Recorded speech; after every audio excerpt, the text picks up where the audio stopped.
called What's Going On flinttalkradio.com. I'm George Moss, the host of the program, and I'm very glad to see this afternoon. Our co-host is Miss Kathryn Hunter-Williams. And Kathryn, after a 1 week hiatus, I want to welcome you back to the program. Thank you. We always miss you when you're not here. And I watch the program, and I think you do very well without me here. Well, I'll tell you, it's a stretch. But you be doing it, though. You be doing it. Is that a compliment? That's a compliment. I'll take it. That's a compliment. I have to tell you something, Kathryn, and also the audience. Kathryn, when she's not doing the program here, and also Satora's Corner, is a ordained minister. And Kathryn, I want to just tell you that I had some verification that there is a God this past Thursday. What? On two different occasions. You hear him, John? Yeah, that was verification. I don't need a whole lot of evidence. Let me tell you but I had two pieces of it this past week.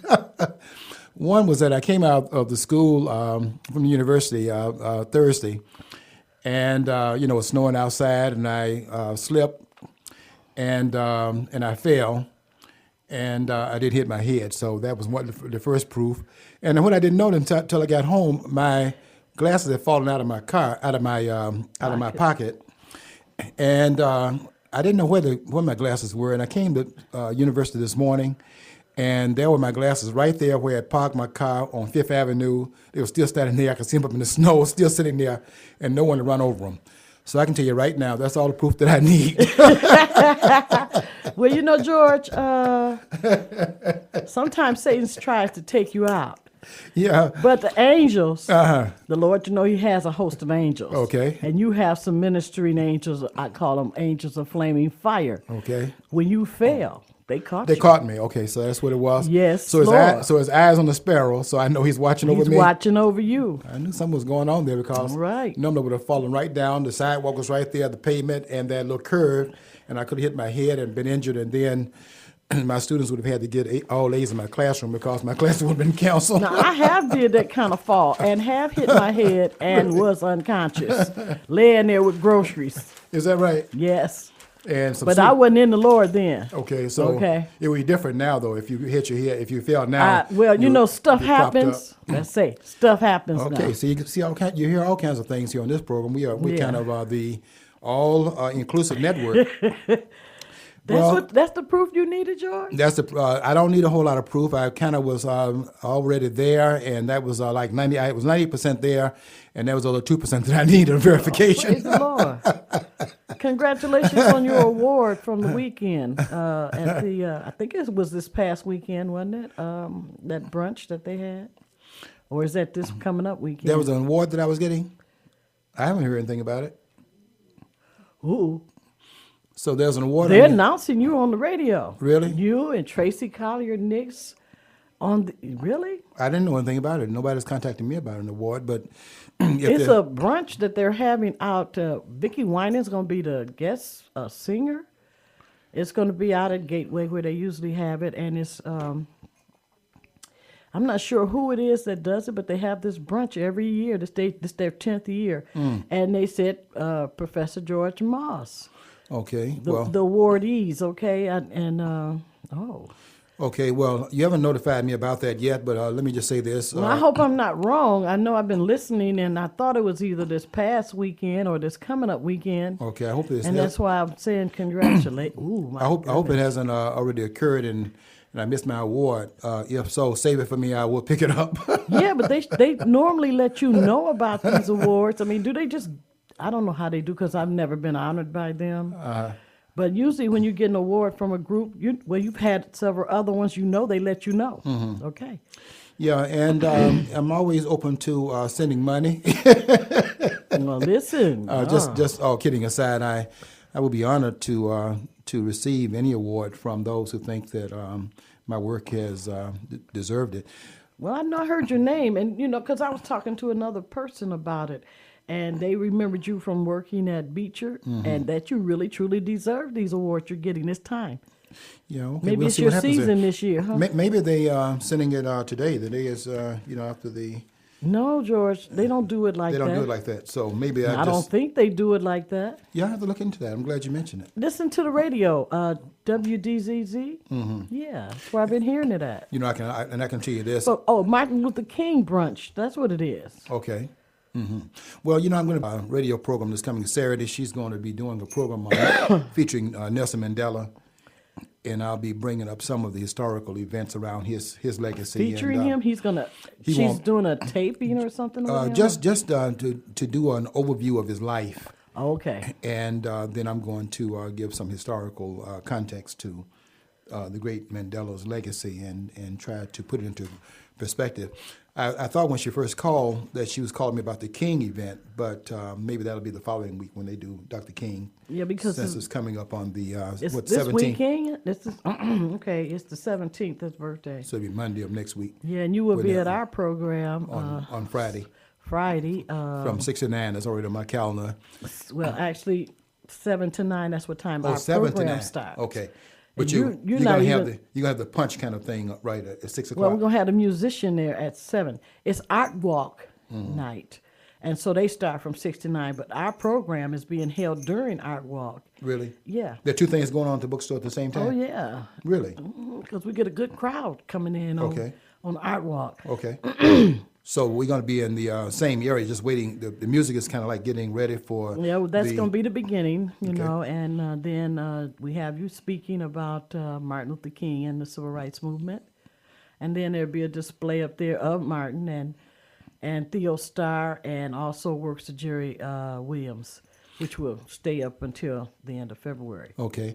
I hope on Monday of next week that the university in Ann Arbor will have programs early that morning so that I can do both like I did last year, go to the Ann Arbor campus and take part in the activities they have over there because they bring in speakers, national speakers, on Dr. King's birthday when we have a day of service here at the University of Michigan, Flint. Do they bring in speakers? They bring in speakers in Ann Arbor. Here in Flint? Not in Flint, though. We kind of have the King Day is kind of like a day of service, so we have a breakfast in the morning, and then we send people out in the community to do service, maybe at the soup kitchens, and do some community service on that day in memory of Dr. Martin Luther King's legacy. Because that's what he was. He's a servant. Sure. He said it. Yeah, and rather than paying all these persons to come in here and emote over the course of an hour and take money out and resources out of the community and not even say anything about King. In fact, you go to these programs, it's on King's, the anniversary of King's birth, that Monday, whichever is closest to his birthday. His birthday is on the 15th, On the 15th, and 1929.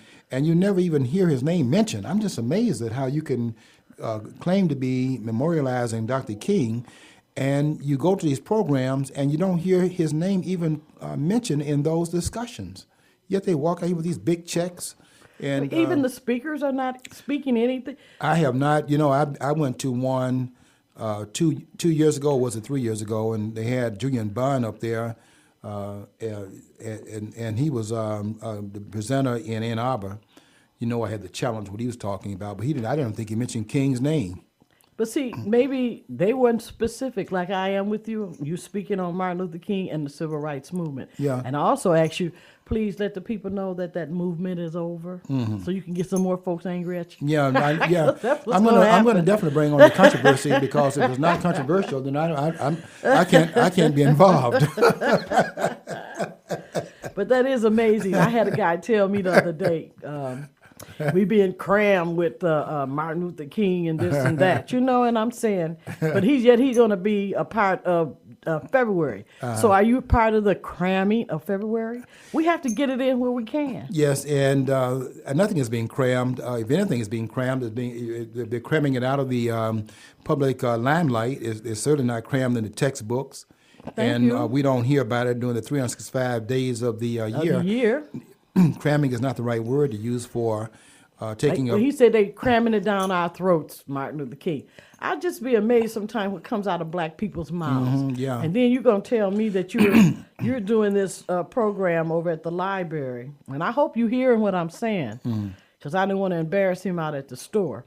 But you're doing this, this the truth. He's telling me about how we ain't going to do nothing Martin Luther King. We're cramming that down our throat. But you're going to be a part of that. And you know how they, it's everything February is Black History, Black History. Mm-hmm. But you're a part of that cramming, as it's called, too. Why don't you have your display out all year long, 365 days a year, instead of having to just bring it out in February so y'all can get a lot of credit? There. Let me tell you what they're really cramming down our throat. Okay, John. At this time of the year, they're cramming. If anything is being crammed down our throat, it's football. Yeah, they love football. But I don't mind cramming it down my throat today because I'm going to be watching that game tonight at 7 o'clock. But how do y'all men? This is the question I got. How do y'all sit there 6 and 7, 8 hours watching football? No, I have my own method of doing that. I can't afford to sit there for 2 football games that they had yesterday. You know what I do? I tape the football games, and if one is on at 1 o'clock and one's on at 4:30, what I do is I tape the one at 1 o'clock. I start taping it at 1. I start watching it at 2. So the program is running ahead so that we get another hour and a half before it is over, and still taping as I'm watching it. And I start at 1 o'clock to watch it, and I am bypassing all the commercials. And so by the time it gets to 4 o'clock, I watch the whole game because I will eventually catch up with it. Okay. But I've only watched it for about an hour and a half rather than this 3 hours just sitting there at the couch. I don't know how and becoming a couch potato. How other women feel about it. I'm only excited at the fourth quarter. That's in basketball, football, baseball. You know what I want to do? That's the most exciting part because that's the ending of it. Yeah, I like to check out the divorce record and see what's the rate of divorce in football season. I don't think the wives mind, because they provide for them and let them be in the room doing what they doing. Yeah, I watch. I don't watch football the whole season, or nor baseball. I watch when it counts. Now, now we have the playoff games, so I watch the playoff games because that's when the finality of the season is going to take place. I want to see who's going to win the outcome of the season. I don't care who's winning during the regular season because you haven't determined anything at that point. But to sit there for 16 weeks and watch them playing week after week after week. And hours and hours and hours. And then when I talk about it 5 hours after the game was over, as if they're actually putting some pertinent information out there. Yep. Is they telling me how many touchdowns this guy is that a media scored. Programming thing that they've done to y'all men? And some women. Well, I think we have an inclination to be watching that which is like a macho type thing. We tend to be into knocking people down, and that's a Western kind of thing, in terms of putting your head down, running into a brick wall. Yeah, brutality. We have to show. Because it's brutal to me. I mean, I have seen them hit their heads, just boom. And it amazes me that they don't break their neck or something. Yeah. Some of them have, but some of them... and you can kind of you don't actually hear the impact, but you can hear it. It's a Western thing. It. It's not just a man thing, it's a Western thing. For example, I had a cartoon in the paper about some months ago when they had the World Cup in South Africa, and they were showing soccer. Soccer. So they're showing how soccer is seen in the Western world. It's like, we look at the people playing soccer as like being in a Cinderella kind of dress and nobody's getting knocked down, and what is this about? And then the football is played in the soccer world as if we are wearing these barbaric helmets on, padded like the time down, of looking the Huns. It was like viewed differently. But in the West, what it is that like in the West, it's like you kind of put your head down and you run into folks and knock them down and show your machismo and all that. And that's kind of like the way it plays out in the West. We don't like that finessing kind of stuff. Like, I'll tell you something, we've never been born in the West, and that would be karate. Where karate is where the guy's running towards you, he's hollering, and running towards you. Yeah. And you run, and you step to the side, and then you give him a little chop, and he goes up in the air because you use the strength against him. We ain't into that. If he runs toward us, we're going to put our head down and run toward him. This is a Western thing. Well, I thought the Western thing is when somebody coming with some karate, you coming with a gun. No, yeah, that would be that would be part of it too. But I'll tell you something that will never happen in the West. The West is not going to let you start charging toward them, and they want to step over to the side and then just let you fly in the air by giving you a chop. They're going to put their head down and run into you as well. It's like, the West is a more aggressive type of thing. And we kind of I think it's just like it feeds into a mindset that we have where we kind of have a little bit more aggression, at least in that particular realm, which I don't have any problem with as long as it plays out in sports. I just think when you start to have the aggression playing out in more violent ways in which is not building the society and is not on in terms of a sports realm where you do have rules and regulations you're willing to follow, then I think it becomes problematical in that realm. But in terms of this right here, if all they're going to do is produce couch potatoes and all of that, at least that's it, and they eat. At least for those 6 hours, the they're not whole breaking into 6 my hours house. they're eating. The food is right there. So keep playing football for another 3 or 4 weeks, and then the Super Bowl comes on. Kathryn, on a serious note, what did you think about this shooting that occurred this past week? Did you watch any of the things that were going on? Well, around that's all that was on, right? Mm-hmm. Okay, so yeah, I outside of watched some football. it. Well, yeah, I watched it, and I wasn't surprised. I wasn't surprised at all. It just lets you know how vulnerable they are, politicians.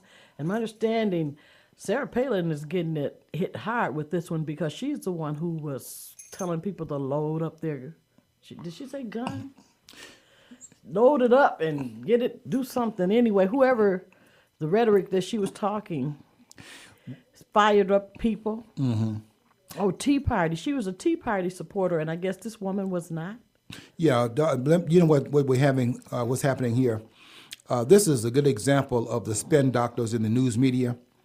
And I have many different examples of it, but I've been watching the story very carefully, how it unfolds.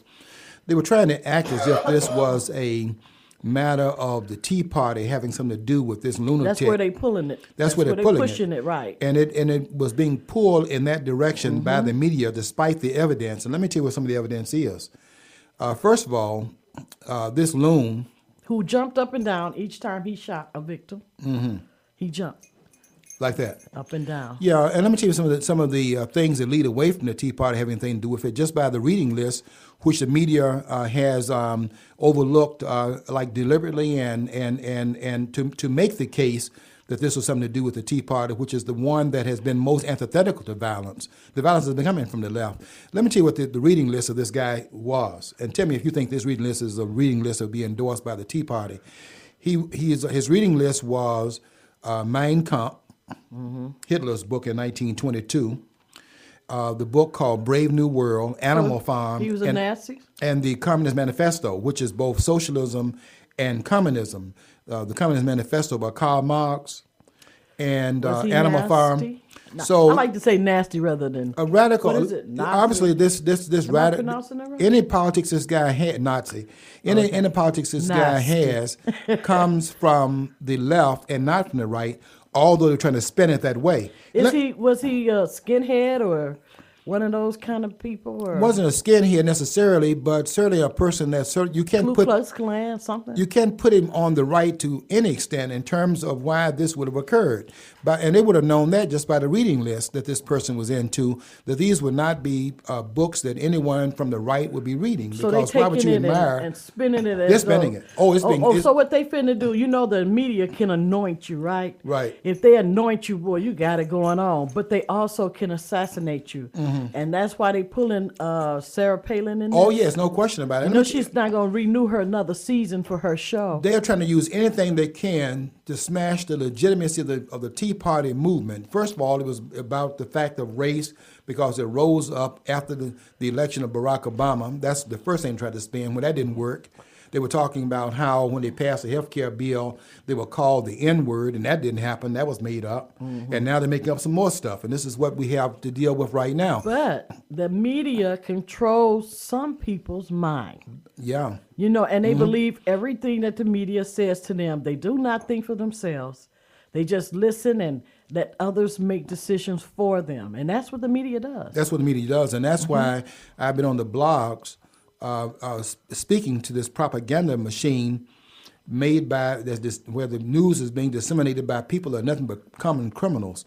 We don't have the news anymore. What we have here is a controlling a disinformation arm that is nothing other than the literary arm of the socialist movement of the United States, and I want to call them out on it in terms of the declining emphasis that we have and placed any emphasis and any legitimacy with the news media, and that's all of these pundits on ABC, NBC, CBS, and MSNBC, which is the worst of all four of those, which are nothing but socialist networks. And what they're doing is they're trying to prime the pump as if the people are objecting to anything other than the growth of big government that's interfering in our lives, even to the point of telling us what we can put in our own bodies. They are distracting. It's a distracting tool. We're moving toward tyranny in this country.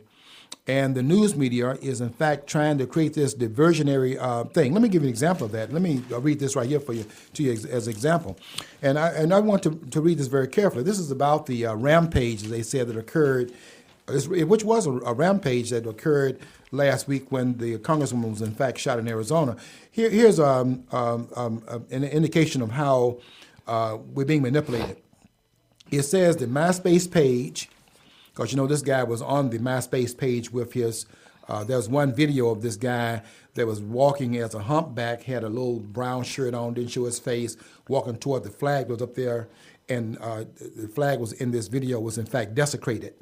So it says the MySpace page. Is that like Facebook? Excuse me. Yeah, I just finally got on Facebook. Yeah, Facebook. So it's the same thing? Well, it's MySpace is part of that network. YouTube, Facebook, those MySpace, blogs. Twitter, all of that. Yeah. Okay. Which was removed within minutes of the gunman. Listen to this very carefully.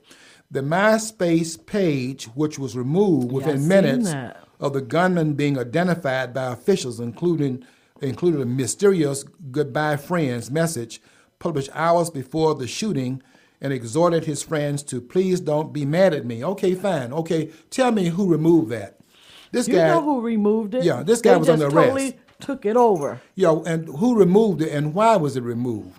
Sure. As they're beginning to spin, I'm saying, is this spinning? Because people can go to his MySpace, right? Yeah, and get the information directly, rather than being filtered through the media. Thank you. Which is trying to create this distortion. You see that this was coming from another center of power and influence, when it's really just the opposite of that. They can't spin it if you go to the website yourself and see what this guy was in fact doing, what this guy was talking about.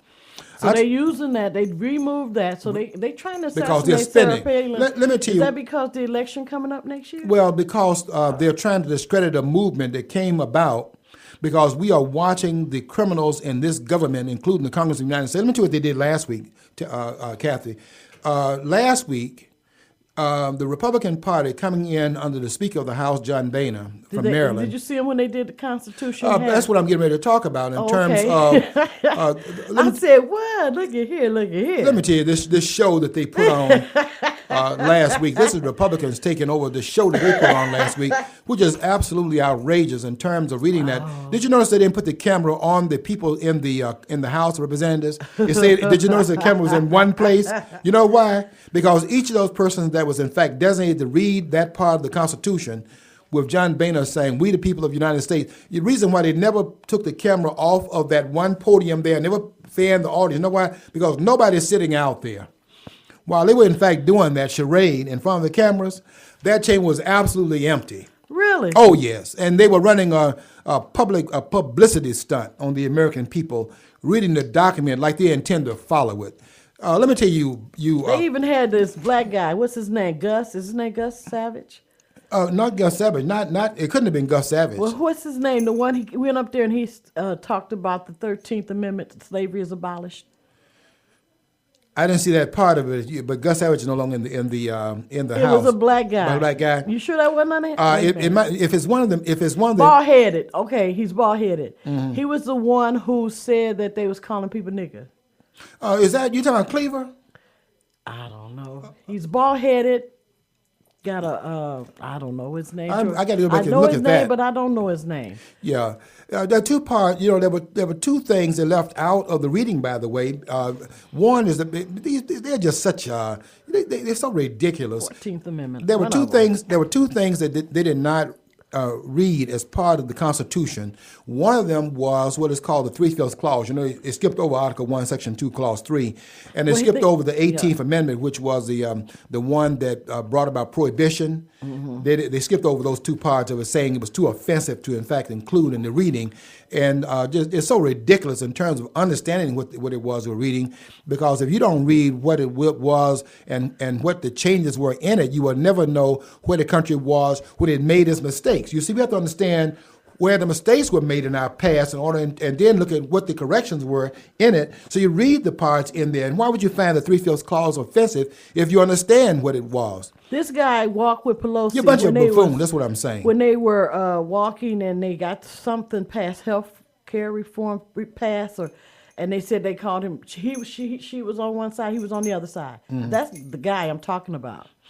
Okay, I wish bald-headed. Bald-headed. I wish I could think of what that person's name is, because we need to come to you, because we talked about this subject about how they said they called him nigger and he spit on him and all that kind of stuff. That wasn't John Lewis. He would be He's more bald-headed.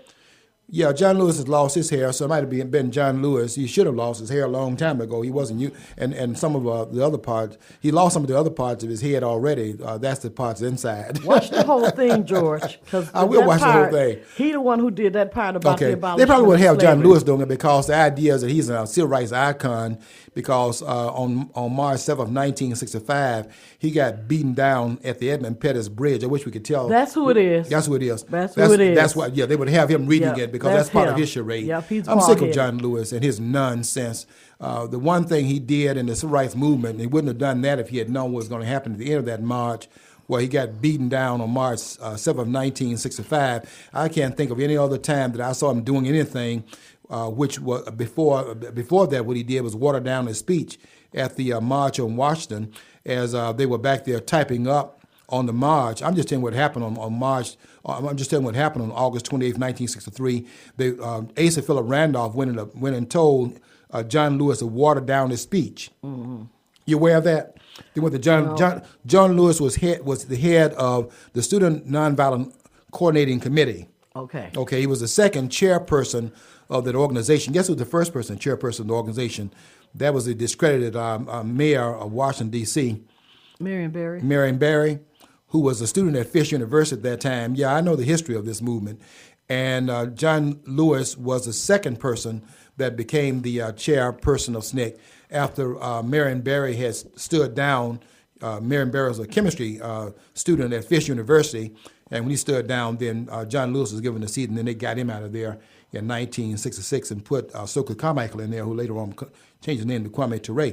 My point is that when they had the March on Washington, they had a coalition of the Protestants, Catholics, Jews, labor, a whole lot of people that was involved in bringing this movement together. And when we got to John Lewis was going to give this very militant speech. Mm-hmm. And the coalition was getting ready. They was breaking up the coalition. And so they sent Asa Philip Randolph in there to talk to John Lewis. And why would they send Randolph in there? Because it was Randolph's idea in 1941. You know, Randolph had the idea of the March on Washington under Roosevelt. Okay. And so he's a dean of the idea of the March on Washington. Sent him in there as the dean of the march, so to speak, which is why they had Randolph, as a matter of fact, as a master of ceremonies. And they had him in there to talk to John Lewis, and John Lewis watered his speech down. It still was the most militant speech that was given, but it was watered down.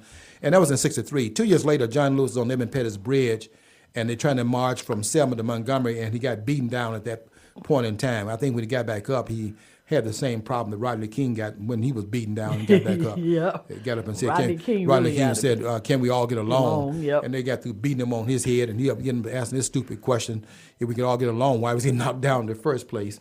But John Lewis has just been using that and riding on that all the way to the Congress of the United States, as if that explains anything about this man's true legacy. This man has been a disgrace to the civil rights movement ever since he reached the halls of Congress, and was disgraceful in his behavior when he ran against Julian Bond in Atlanta, Georgia, where they were both cohorts in the SNCC. And look at how he turned on Julian Bond in that debate. It was disgraceful in terms of debate, where he was cutting Julian Bond to shreds to be elected, and Julian Bond said, by the way, after that debate was over, to think that this could happen to someone who was inside of SNCC with John Lewis, and so it's disgraceful in terms of that. I don't know anything this man has done since 65 that would give him any kind of credit. They all have disgraced themselves. But what about this weekend That's for you, guy? John Lewis. The one that cries all the time. John Boehner. Boehner. Yeah. And then he had a gavel that Pelosi passed to him that was, this large. And they said that he had it made specifically for him. Yeah, maybe what he can do is run and give us some good government by knocking each one of the members of the House in the head, knock them out so they can't start to do us in the day after they read the Constitution in the empty chamber, where nobody was out there listening to that. They weren't even in the chamber. Just the ones who were there designated to read, they were there, one after the other. I can tell you right now, that chamber was in fact empty, and that's why the camera didn't scan to see what the effect of. Yeah, because they usually do. Yeah, they do. They didn't scan the audience because the audience was not there. It was all a political sham. charade, Even sham. to the point where he found the carries camera. the white handkerchief with him all the time. Yeah. And no tears. He just pull it out. Yeah, and cry on cue. Y'all like, know. he's a. Let's give them Academy Award. I thought the acting my was in goodness. Hollywood or Bollywood, whichever one you want to call it. There's Bollywood in Nigeria. They call it Nollywood, and maybe in Congress they call it Bollywood. And then Hollywood in California, we have this gangsterism that is in fact unstopped. I'll tell you what we'll do. Since they are talking about reading the Constitution before the House of Representatives, let's see if you would do this. If you really want to follow the Constitution, let's in fact not elevate the debt ceiling, which is what you're getting ready to vote on. And the proof of the pudding is in the eating. And let's see if what you're going to do with raising the debt ceiling, which you have now grown the debt $4 trillion in the last 2 years. Let's see if you're going to raise that debt ceiling again and continue your spending money that we don't have and putting that burden on our children. I want to watch that too. Yeah, let's see what you do with that. What they're going to do with that one. That's not reading the Constitution. That's in fact following the Constitution, which you're not willing to do, and we're not fooled by these theatrics that you put on the American people last week. All of you up there are a bunch of criminals, and we are sick and tired of your criminal behavior. I don't endorse anyone taking a license like this guy did last week in Arizona and doing something as cowardly as what occurred there. But you have to understand what's taking place in this country. Martin Luther King said this, Kathryn. He said, violence is a language of the unheard. Remember when he said that? Mm-hmm. And what is unheard here is a very large group. It's called the American people. And they're setting in motion here a dangerous environment where people feel the government is not listening to them, and people will take matters into their own hands, where the Congress members are not safe anymore in this country. One guy was saying this. He was saying there was a time. Something. I mean, they're not safe anymore. They're not safe. And there was one guy was saying at one time, all we had to do was just walk into Congress. There was no police officers there. You didn't have to go have people's bags checked. Just walked in and did your job. You cannot do that any longer, this person was saying. Well, let me ask you this question. Why is that true? Can you give me a reason why that has occurred all of a sudden, so that the people who are the lawmakers are not safe in the country, and why that environment has become what it is right now? What responsibility do you members of Congress take for that? Now they have to face the same kind of turmoil that we have to face every day in the streets. They've created that environment in this country. They cannot go out to the store and now anymore. They have to hide out. Yeah, see, let's say, face it. I mean, our local government wants to cut our cops and stuff like that, but the guys, when they go out, it's got protection by the cops. Mm-hmm. They don't want to give us the very same. The only function I think the government should be involved in is protection and street repair and stuff like that. And they want to abandon that and do other things and use that for the money for that instead of safety and protection and road repair. So I mean, they've reaped the results of that. Now they're wondering why somebody's so violent. Well, guess what? We are tired of being told to shut up and let happen what's going to happen because we can't help it. This is our country and they work for us. And they got to learn that. I don't want the distraction to become such that we don't understand what's really going on here. I don't think it's over. And since I mentioned it, look, he opened a door there. He opened a serious door. This is not going to, and we're not trying to call for any of these things here. I want to make that very clear on flinttalkradio.com. That we are outraged over the shooting of the Congresswoman, but we have to say the other side of it as well, and that is this environment has been cultivated by these politicians who have created a criminal atmosphere because they themselves are lawbreakers. But hasn't America always been violent? It's always been I mean, violent. it was born on violence. Well, it's the same as any society that you have where we haven't had a utopia anywhere in the world, and certainly there is a certain amount of violence. But let's say this level of violence we're seeing right now, where the congressmen have to now run by being on television. You know what this means? It means this, Kathryn. It means our officials will not be in the public arena anymore. Unless they come out with one of those glass mobiles like the Pope did. Yeah, it means that we'll have to see our officials campaigning on television because they're not going to be able to come out in public because they're not safe. Yep, they're not safe. But why has that environment been shifted so much? Let me tell you what it was when I was coming up. I remember the first time I heard the President of the United States speaking. They had become such a larger-than-life figure in the way I had been taught about the government when I was like in elementary school. I remember it was Eisenhower that was on television. And I was walking by the TV set and they said, "Ladies and gentlemen, the President of the United States." You know what I did? I stopped in my track.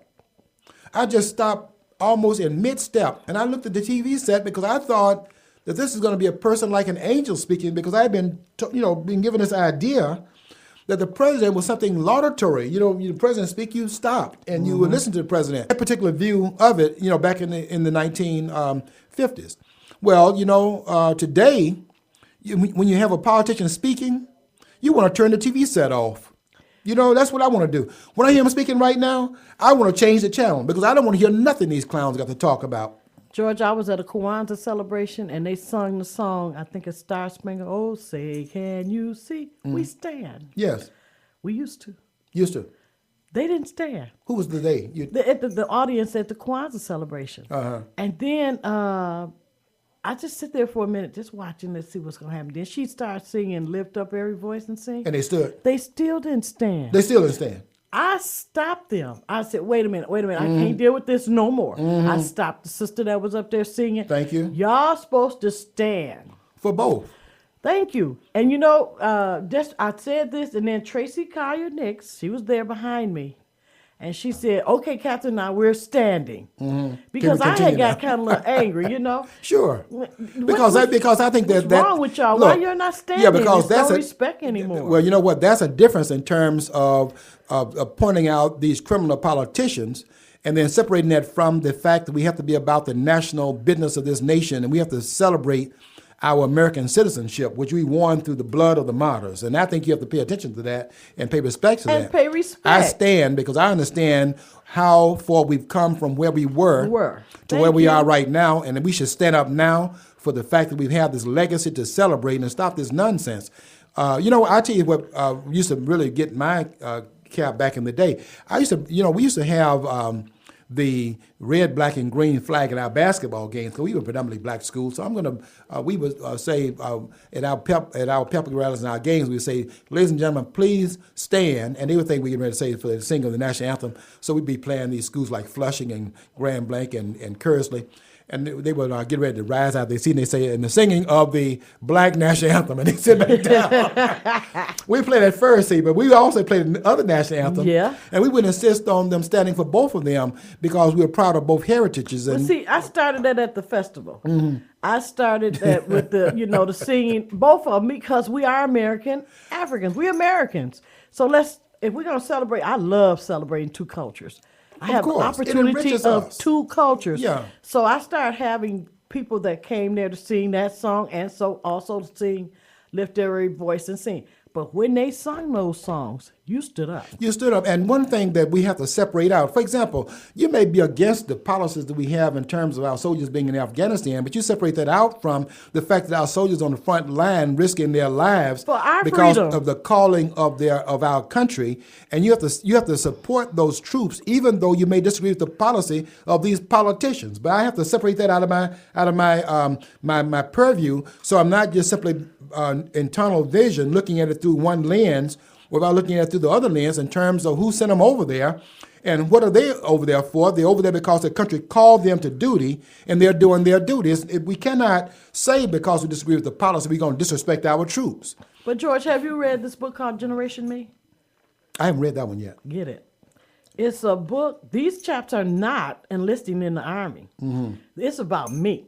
Okay. And it ain't about this country. I mean, they just it's me. Yeah. This is a very interesting book if you can get it. I Generation think Me. he wrote it. Yeah. Okay. I can't think of the guy's name. I just started reading. My grandson had it. And I said, well, that looks very interesting because they are miserable, but they feel they're entitled to this. They have no respect for nothing. I mean, Yeah. And Well, yet, if you're in, well, let me give you my spin on that. If they're in the service and they go over to Afghanistan, and they say they too fat. yeah, okay. Well, I'll tell you this: if they go over to Afghanistan and serve in the military, they're doing something beyond what the politicians are in fact doing. And I'm for paying them and giving them anything that the country can give them to accommodate their well-being when they get back, because they deserve it, they earned it, whatever the reasons were. They They have went over always there. treated the veterans, Like lousy, dirt. yeah. But yet these the guys that go over there and give their lives and yeah. limbs I tell you what I'm to keep for. us free. Yeah, I'm and more- then y'all won't give them health care. Yeah, I'm more controversial than that. I think what we ought to do is give them the kind of housing we give to our Congress members, and put the Congress members in barracks, let them live up there, and pay them the 22. If you in the service 4 years, you know what the salary is after 4 years being in the service, putting your life on the line, $22,000 max to be on the line. And then these thugs in the Congress are making $174,000 a year, not a dime of which they've actually earned the whole time they've been up there. I want to reverse that, put them in barracks and give them $22,000, and then give those in the front line $174,000 for going and risking their life on behalf of this nation. We got everything backwards here. And so this idea, see, I separate out that I'm going to stand for the flag. I'm going to stand up for the national anthem when they sing it. When they sing it at night at the football game, I'll be standing up in my living room and nobody will be able to see me. I'm going to stand up for it. But that does not mean I'm standing for a single one of those 535 members of Congress, each one of whom I, in fact, abhor. And it's not just the parties either, because understand this about these parties. Both parties have gotten us into this $14 trillion deficit, and they will not stop spending. Despite the election that we just had, I'm watching November to 2nd. see if they Y'all gonna, criminals up if there. they're gonna raise this. If they raise that debt ceiling, it's time for us to have another Tea Party, and this time we will not leave Washington after the weekend is over. We stay there until we get some sense in these members of Congress. Stay within your means, What you think, John? You think they're gonna you lousy lift it? criminals. I think it's going to take a lot more as shakeup. I mean, this shooting, they're going to use this to discredit anybody who says anything remotely like the Tea Party people. They're going to label you as a nut job who's going to kill people. They've already done that. But the left is overlooking the fact that a lot of those bastards back in the 60s blew up induction centers and shot people. Look at all that. What is that guy down there in Illinois? Ayers. Yeah, Bill Ayers. He said the only thing he regrets is not doing more. Yeah, he's a leftist and he killed people. Let's say- That's fine when you're a leftist. Let's get the history straight here. Since we are, flinttalkradio.com, and we're not drinking the Kool-Aid, which is what we hear on these networks. You can't get the news anymore from these networks. You have to get it from the YouTube and from Facebook and these other places. That's why they want to go on the internet right now and start controlling that. That's what Obama does. Obama wants to stop it. Yeah, you know what? The violence has always been on the left. The violence is on the left.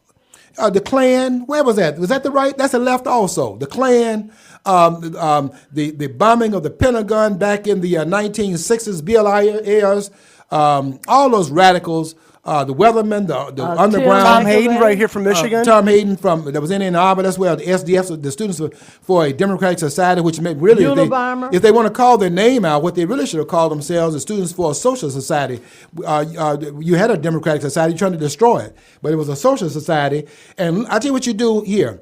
Look at the difference between the march that was called on 8/28/2010 and the one that's called 10/2/2010. Look at those two marches there, and look at how the grounds were left after the one called by Glenn Beck, where They're trying to get rid of him too. They're assassinating him at this point in time. They didn't have anything to clean up when that march was over because of the respect they showed for the nation's capital. Those grounds were clean. And then look at the one they called on 10/2/2010 by these socialists out there, 600 organizations, most of them were socialist and communist organizations. And then look at how they left the grounds. There was just so much debris on the ground. Did you see what the difference was between how clean the grounds were on 8/28/2010 and 10/2? Did you notice the difference in the grounds? Debris all over the place. The socialists had come into that place there, desecrated the ground, littered the whole park. They had a cleanup that was like you need a garbage truck over there when they got through. They didn't put nothing in the garbage can. All on the ground, all food thrown all over the place. because that's where the desecration comes from. But they're trying to paint this one as something that came from the right.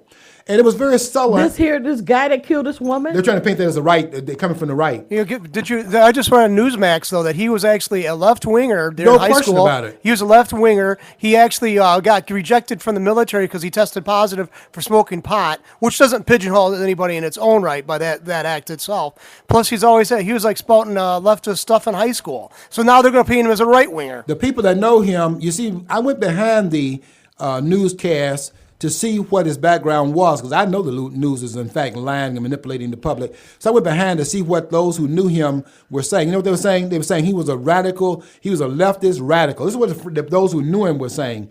And on the reading list, they had those books I mentioned at the top of the program, Mein Kampf, which is nothing other than a book written in 1922 by none less than Adolf Hitler, who was over the nationalist. They always want to say the Nazi Party. Somehow they leave out what the party's name was. Listen what the name was. The National Socialist Party. Mm-hmm. That was the Nazi Party. Socialist Party. So it's on the left. They want to act like Hitler was on the right. Hitler was on the left. And he was reading Animal Farm, which is a communist book, and the Communist Manifesto by Karl Marx, written in 1848, which has nothing to do with the right. Another thing is 14 out of 23 planks for the Nazi Party were socialist or communistic in their origins. Yeah, see, they don't tell that, but it was in a DVD by Stephen Hicks about Nietzsche and the Nazis. Get that DVD, and he's a historian, and he lays it out. He lays it out for plank by plank of the Nazi platform. 14 out of the 23 are not communistic or socialistic, yet they want to paint the Nazis as right-wingers. Yeah, let me tell you Is that the one where they have it on PBS and you can get this about? I don't know. I bought it years ago, so I've had it for like 4 or 5 years. It's a new one out, and it don't hold no bars whatsoever. I want that one. There was some big stuff that was being missed here because it was a very subtle kind of way they were playing this story out. And let me give you one example on this socialist network. John, what network do you think I'm talking about when I say the socialist network? Can you give me a guess of the most socialist network that's out there? What do you think I'm talking about? I would say every one of them. I'd say CBS probably, though. CBS, I would say. Let me tell you the one that's to the left of all of those. You say CBS is certainly one. Fox? ABC is one. No, not Fox. Not Fox. Fox? Fox will be over to the right. Fox? Fox over to the right. There's no doubt about the fact they're right of center. But I'm talking about the ones that's left of center, way left of center. And you know what that one is? MSNBC, without any question whatsoever. Oh, okay. They had this socials on there. I don't even watch that. I know it's hard to watch that nonsense. Larry O'Donnell on that program came out and said he was a socialist, but I'm not talking about Larry O'Donnell. I'm talking about Ed Schultz, the other socialists on that network. Or Keith Olbermann, I could talk about him as well. Well, Ed Schultz had on there Al Sharpton. Let me tell you what Al Sharpton was saying. Now, listen very carefully what he was doing. I mean, it's very subtle. They had a show going on over there now. Here comes Al Sharpton. He says, those of us in radio should ask ourselves if we have done anything to fan the fires that may have caused this shooting to go on. Now, what is Al Sharpton doing? Al Sharpton, the assumption was this person came out of the network of the Tea Party. So here's Sharpton calling attention to the programs on radio. But is he calling attention to his program? No, it wouldn't have been his program that would fuel this one if it's the guys from the right, because Sharpton's over to the left. So what is he calling attention to? Programs like Glenn Beck's program, Rush Limbaugh's program. You see, he was calling attention. See if anybody on radio, if those of us on radio have caused this. And it would have been like looking at the conservatives on there. So they're going to use this event to then do a battering ram against the conservatives who they're trying to shut up, because that's the people who are being listened to on the radio. But I got to tell you something about this, Ed Schultz, you and those guys on MSNBC. That's interesting. You're going to eat your hat and everything else, eat crow, because this was not coming from the right, it's coming from the left, which is where your violence has been coming from for the last 4 decades, in case you haven't caught up with the news that you claim to be reporting. That's where the violence has been over there to the left. You've been over here crucifying and attacking this country for the last 40 years, and this guy is nothing a continuation of the left's radical cheat, where you're attacking the country. And now the politicians are not safe because the left-leaning nuts out there are now targeting members of the Congress. You're not safe anymore. You need to create this environment now that's incendiary, and we got a congresswoman now in critical conditions, and what may not. They're talking about Maybe, Well, they had a guy on there that had one of those kind of wounds, but he said his was from a bomb, but hers was from a bullet, and hers came from the back of the head. what was the guy's name that was shot during the Reagan administration? Is that Brad? Was his name Bradley? Jim Brady. Brady. Jim Brady, yeah. Jim Brady. And he's a vegetable. And he's a isn't he? vegetable. He's in past, haven't he? He still alive? I think he passed recently or something like that because you carrying around that injury. You know, this guy was in a wheelchair. Yeah. And you carry Took around his that whole injury. village You're never killer. going to recover from a head wound. They said the bullet went in one side and came out the other. Mm-hmm. And even if you recover, what are you? And at, she's at in that? an induced coma at this point in time. Yeah, and trying to she's keep the a swelling young down. woman. It's unfortunate that happened. And then he killed a 9-year-old. And the judge that was killed, their 63-year-old judge, there were charges leveled against him by some of the ones who felt that he was just above the pale in terms of following the Constitution and some of his rulings. They had him. Some people tried to get him brought before the bar for malfeasance in office with the kind of rulings that he was in fact making. So I don't know how much of that was in fact targeting people because of their politics. According to Wikipedia, that great source information, I don't know how accurate it is, but there's no mention of Jim Brady dying, so I think he's still alive. He's still alive. He wrote an article that used to be in that magazine that came along with the Flint Journal on the weekends that it was like a family, it was a supplement, in the Flint Journal. He used to write interviews in there all the time. It was at the very back. He used to interview all the actors and actresses and celebrities and stuff, so he still had a job. So, I know his wife's very vocal. The Brady campaign now has been, they've been fused together now because he become a very ardent supporter of gun control. That's back Jim then. Brady that wrote for the Flint Journal? No, he didn't write for the Flint Journal. He wrote for a supplement that was included in the chain, those papers. Okay. Flint Journal just a chain. There's several. They have the He was people. a columnist? He was a columnist and for a magazine that was published for hundreds of publications across the country. He did interviews. That's what it was. So I forget what the supplement used to be called. I think it was Family. Called Family. I'm or glad something. we got that fact straight that he's not. He's still among the living. Mm-hmm. I got to tell people it's good to be seen. Yeah, but it's something when they have those head wounds, they keep saying that she might survive. Yeah, but look at the condition that you're in after you get those headshots and that, and it's just really sad. Because for sure that bullet took some stuff out. Certainly, and that we've come to this type of we've come to this end where our elected officials are no longer admired and respected, but that is owed to their own conduct. And let's be honest here, that this environment has been cultivated by the lawlessness of the Congress of the United States and our government, which has become crime incorporated. I don't even know the distinction, if there is a distinction between the government and the mafia today in terms of how they operate, and in fact their lawlessness in Washington, where they refuse to follow the Constitution of the United States, where we don't have the government acting under the restraints of the Constitution, which is limiting of their power. Do you remember when Bush, he was vice president at that time, met with the cartel? The cartel. Not the young Bush, the old Bush. George Herbert Bush. Yeah, met with the cartel. The cartel was drug lords. Yeah, They was up on top of a hill meeting. We can't distinguish our government from crime incorporated. This is how bad things have gotten in this country. And when they will do drugs to finance different things, George. Yes, when you have country, you do. When you have lawlessness in the highest echelons of power in the country, and people have lost confidence in their elected officials. You know what the statistics are right now about those who have confidence in the Congress? 87% of the people have said no mas when it comes down to the Congress of the United States. They're saying they have no confidence in the Congress of the United States. Only 13% of the people are saying that Congress is doing a good job. 87% of the people are saying they have no confidence in the job being done by the Congress of the United States. Can you see where we've come in this country? And why do we have that type of percentage of the American people who have no confidence in the elected officials? It's because it is in fact earned by their behavior in the Congress of the United States. Who can have confidence in a government that's run up the debt where it's going to be held on our children, our grandchildren, our great-grandchildren into the foreseeable future, where you may not ever pay off a debt, where the government has refused to stay within the means of that which they take in? We can't run our households this way. And they cannot deny paying this debt. Because then our country would be, I mean, it would look very shameful. We have come to a crossroads right now where, you know what, they're saying, oh, the Chicken Little story, that the roof will fall in if we don't raise the debt ceiling again above what it is at the present time. You know something, at some point in time, the responsible thing to do is to say no and go into default and take whatever the consequences are now. Because if you continue to raise that debt ceiling and kick it down the road, I can tell you what they're going to do in another couple of years is come back and ask for the ceiling to be raised again as they've done in the past. They're saying that the deficit will grow by $1 trillion every year up until the year 2020.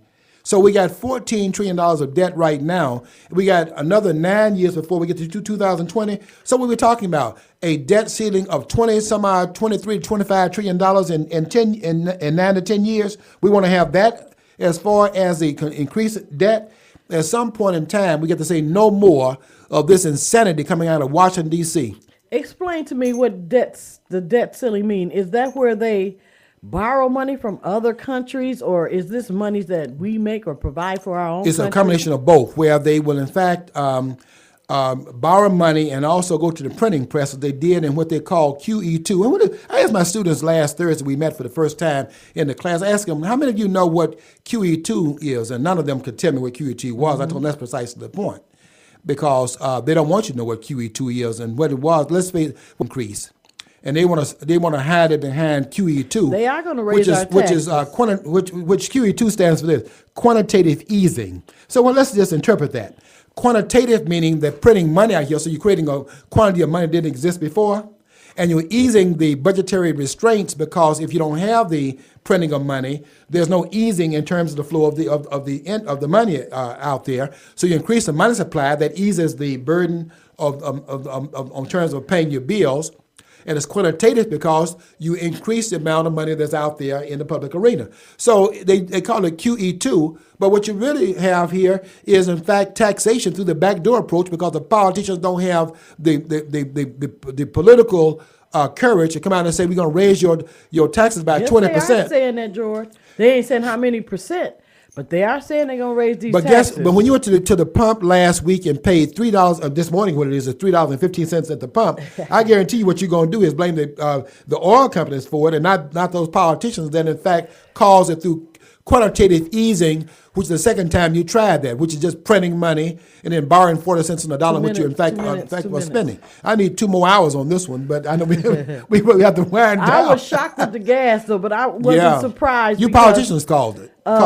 If it was going on in California and New York, eventually it's going to head this way. Yeah, let me tell you what they're doing. It took about a year or longer, maybe, to get to over $3. Let me tell you what the criminals in Europe are doing, and we're going to be following their footsteps over here. Now they're getting ready over in Europe to go after people's savings as a way of bringing that money into the fold to pay off their national debt. Oh, they talking about if you do it over here, we ain't talking about tea parties parties anymore. We talking about going to the streets for other reasons. You heard that one too, right? About they're going to raise the age limit of Social Security.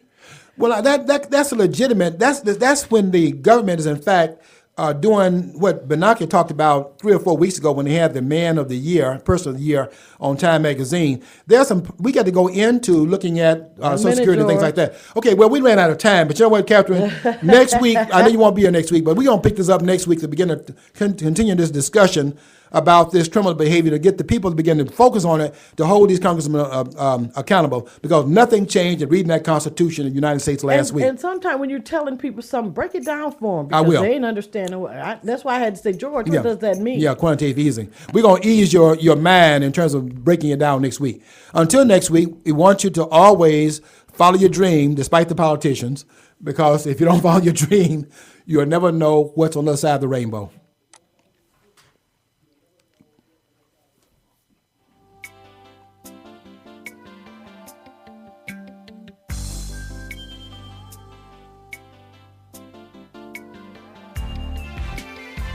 You gotta have a dream. Everybody's got a dream. God gave it to you. If you don't have a dream, how you gonna make a dream come true?